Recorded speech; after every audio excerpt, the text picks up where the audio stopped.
سلام به جوانای ایران. اسم من آیدینه از آمریکا صحبت میکنم. Hello everyone, my name is Aidin Saidian and I'm a student from the United States. On this anniversary of the November 2019 uprisings, where many freedom-seeking people in Iran, especially the youth, said in one unified voice, no to poverty, no to corruption, and most importantly, no to the system of absolute clerical rule, or vilayat faqih.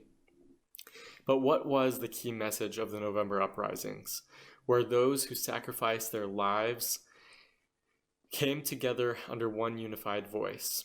I think their message was clear, that the Iranian regime is on the verge of being overthrown.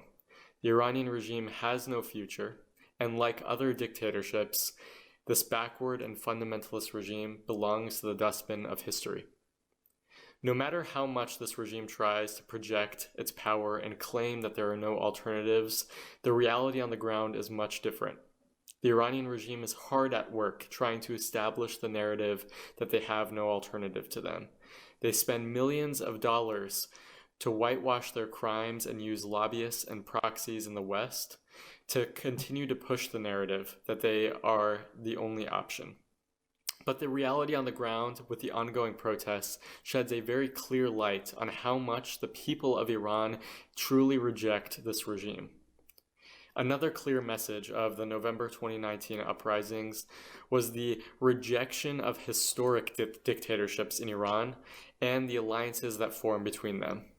If you look at the slogans from the protests, the Iranian youth and people from all walks of Iranian society said down with the despots, whether it be the Shah or the mullahs.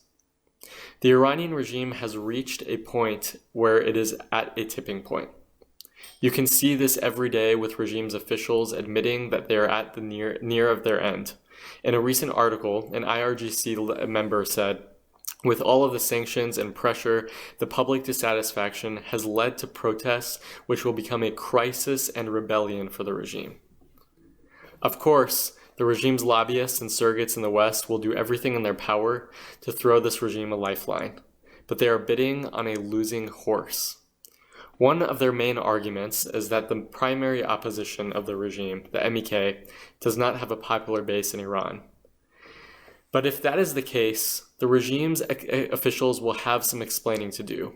Why is it that the highest level of the IRGC, such as Ali Shamkhani, admitted that the active role of the MEK had in the recent nationwide uprisings? Why is it that Khamenei himself acknowledges the role of the MEK and their headquarters in Albania during the nationwide uprisings? Why is it that Rouhani and Zarif are so desperate to asking the Western countries to limit the activities and presence of the MEK? Why is it that the regime is willing to have its number 2 diplomat from Vienna carry out a bomb plot against the MEK's gathering in Paris? Why is it that the regime continues to arrest people under charges of being supporters of the MEK? Why is it that the regime's own media apparatus continues to acknowledge the effective role of the MEK's resistance units across the country during the uprisings? All of these questions have a simple answer. The MEK poses an existential threat to the regime.